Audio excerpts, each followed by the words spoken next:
Jean-Jacques s'est installé en GAEC avec ses parents en 2006. Delphine, sa sœur, a rejoint le GAEC en 2012 au moment de la retraite des parents. Jean-Jacques fait partie de la jeune génération. Il n'a pas vraiment connu une production laitière très encadrée. Moi je me suis installé, je savais déjà que c'était la fin des quotas. Il y a eu la crise en 2008, moi j'ai eu la crise en 2008.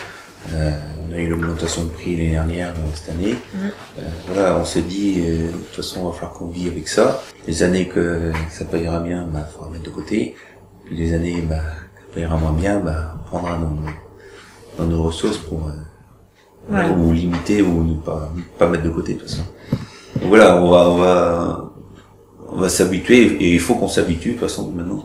Il faudra qu'on s'habitue à avoir des prix comme ça, le yo-yo quoi. Et espérons que ça fasse plus ça que ça. Voilà. Son analyse est aussi partagée par Delphine, qui a choisi le métier d'agricultrice après avoir été cadre dans l'industrie automobile pendant 11 ans. En venant m'installer avec mon frère, je suis patron, comme mon frère. Et moi, je voulais vraiment prendre cette position-là, de faire mes choix pour moi et pour ma famille. Et voilà. Être chef d'entreprise, gérer sa propre entreprise avec ses objectifs, assumer ses choix et assumer ses actions. Le GAEC livre 659 000 litres de lait, cultive 125 hectares, dont 13 hectares de légumes. Gérer sa propre entreprise, c'est pour Delphine et Jean-Jacques se donner un cap. Développer la production autour de 800 000 litres en maîtrisant la charge de travail. On a déjà pensé à ce qu'on était prêt à produire entre nous deux, quoi. Avec nos objectifs qu'on s'est fixés au niveau de nos familles respectifs, avec nos objectifs personnels. Là, on s'est dit 800-850 000 litres, déjà, ce sera bien, quoi. On s'est fixé cette limite-là. Les bâtiments actuels étant saturés, une extension n'était pas envisageable. Ils décident de lancer un projet bâtiment.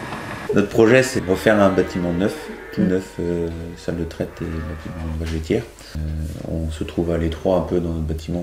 Donc en même temps, on va mettre un bâtiment de 110 places de vache laitière avec une salle de traite 2x20 simple équipement, avec sortie rapide et des racleurs pour pouvoir limiter notre travail dans le bâtiment au niveau physique. Notre objectif étant aussi de rester qu'à un seul trailer, pas deux.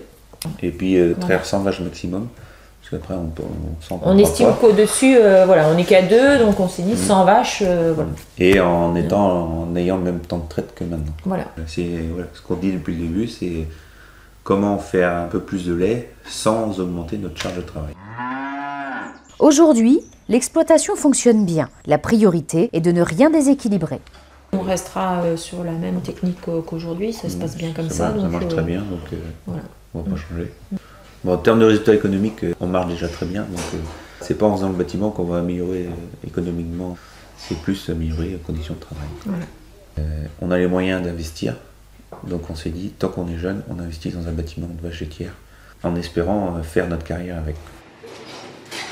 Delphine et Jean-Jacques partagent le même plaisir de la conduite des cultures et de l'élevage. Tu viens au travail le matin, tu sais jamais ce qui va t'arriver.